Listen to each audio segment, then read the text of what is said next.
Assalomu alaykum. Qadrdonlar, sog'misizlar, salomatmisizlar? Xudo xolasa yangi ishlarimiz o'z nihoyasiga yetdi. Bu yer Andijon viloyati Bo'ston tumani. Bo'stonda bo'ldi. Hop, bu yerga bir qanotli eshikdan bitta, ikki qanotli eshik, ichkarida yana bitta hammom eshigi bo'lgan. Romlar ikkita forscha bo'lgan. Razmerlariga kelsak, bu tomoni 1.20 ga, balandligi 2.35 sm bitta eshik bo'lgan. Aynilari buniki 2 qavat, qolganlari 1 qavat yo'duvi bo'lgan. Hop, profillarimiz lega profildan bo'lgan. Oshqosh ruchkalari originaldan bo'lgan. Xo'p, taglari arkafon quyoshga qaragan. Shuning uchun baquvvatroq qilib qo'yib berdik. Xo'p, shu tomonni ichkaridan ko'rsatib o'taman imkon qadar. Xo'p, oddiy sherkan sortni ruchkalardan bo'lgan. Mana tomonlari. Xudo xolasa doimiydek profillarimiz arzon bo'lsa ham ishimizga umuman kachestvasiga daxli yo'q. Xo'p, taglari arkafon, oshqosh petlilari akfani o'zidan bo'lgan. Aynalari stikla paket ichida dorilangan, germetiklar hamma yo'g'i bor. Xo'p, full holatda. Bu yerda esa delfin ruchkalari akfani o'zidan. Bizda arzon mahsulotdan bo'lib bo'lsin deb o'zlari aytishadi. O'shanda ham lekin oshqosh ruchka petlilari hammasi ko'p ishlaydigan joylari originaldan bo'ladi. Sababi o'ta arzon bo'lib, bu tomonlari nima bo'lsa ham ertadan keyinga xijolatchilik bo'lishi mumkin. Xo'p, padagonli kirishkalar qo'yamiz. Bu yerda bo'ladi hozir. Xo'p, penalar sepilgan, atido, padagonilar yonlari hamma tomonlama. Xo'p, bu yerda eshikni liniyasini olib olishimiz uchun tepasini bir xil qilib o'rganmiz. Shu holatda bo'ldi. 5 tadan zapas kalitlari bor. Ochib yo'qolishlari yengil holatda. Xo'p, razmerlariga kelsak 87 ga, balandligi 2.35, bir qavat yo'duv oynida bo'lgan. Shu holatda oddiy sherkan ruchka zamonlarida 5 tadan zapas kalitlari bor bunda ham. Ochib yo'qolishlari yengil holatda. Taglari arkafon. Bu yerda esa bitta romimiz. Razmeriga kelsak 1.47 ga, balandligi 1.65 bo'lgan.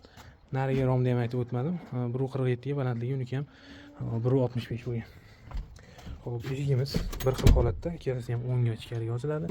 87 ga, balandligi 2.35. Aynilari bir qavat yo'duv. Xo'p, petlilari buniki ham o'sha holat, akfadan 4 tadan bo'lgan. Eshigimiz eni kattaligini hisobiga. O'zi asli 3 tadan bo'ladi, biz bitta dabafga qo'shib beryapmiz. Hozirgi yo'q, bir qanotli eshiklarga 4 tadan qo'yyapmiz. Xo'p, delfinlari yopilishlari yengil holat, 35 lik padagonilari ham bor.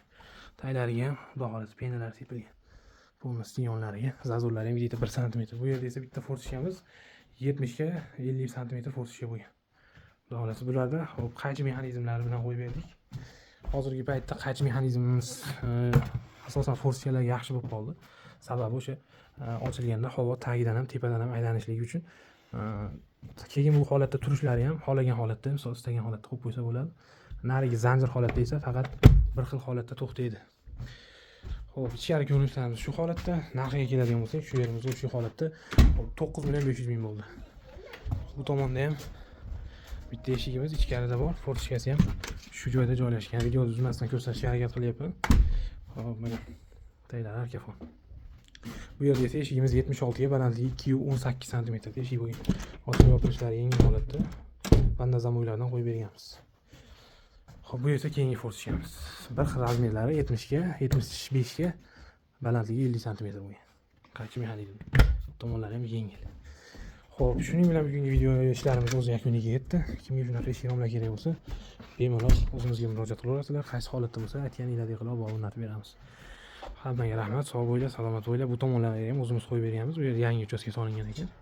Ma'lumot uchun aytib o'tib ketaman. Bu yerga ikkinchi bora kelib o'rnatib beryapmiz. Akamiz YouTube obunachilarimizdan.